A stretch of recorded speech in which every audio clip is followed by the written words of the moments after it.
Governor வர்றதே வெளிநடப்புக்காக தான் வர்றாரு. கவர்னர் வர்றதே சட்டமன்றத்துக்கு வெளிநடப்பு போடுறதுக்காக தான் வர்றாரு. வழக்கமாகவே கடந்த 3 வருஷமாக இதை தான் அவர் பண்ணிகிட்டு இருக்காரு. ரெண்டாவது, கடந்த ஆண்டு அவர் இந்த மாதிரி பண்ணும்போதே உரிய விளக்கத்தை நம்முடைய மாண்புமிகு சபாநாயகர் அவர்கள் அவருக்கு தெரிவிச்சாச்சு. இங்கே இருக்கிற நடைமுறை மரபு, முதல்ல தமிழ் தாய் வாழ்த்து, இறுதியில் நிகழ்ச்சியினுடைய இறுதியில் தேசிய கீதம் என்பது தான் இங்கே இருக்கிற நடைமுறை என்பதை அவர் விளக்கிட்டார். அவர் என்ன சொல்கிறாரு, முதல்ல தேசிய கீதம் அப்படின்றத வற்புறுத்தி தான் அந்த வெளிநடப்பு வேலையை தொடர்ந்து செஞ்சுட்டு இருக்கிறார்.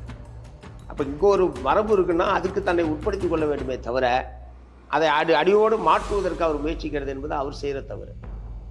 இது ஏற்கனவே இருக்கின்றது அவருக்கு தெரியும். அப்புறம் எதுக்கு இங்கே வராரு? வராமல் கவர்னர் மாளிகையிலே இருந்திருந்தால் பெட்ரோல் செலவாது மிச்சமாயிருக்கும், போலீஸு பாதுகாப்பு கொடுக்கறது அது மிச்சமாயிருக்கும்.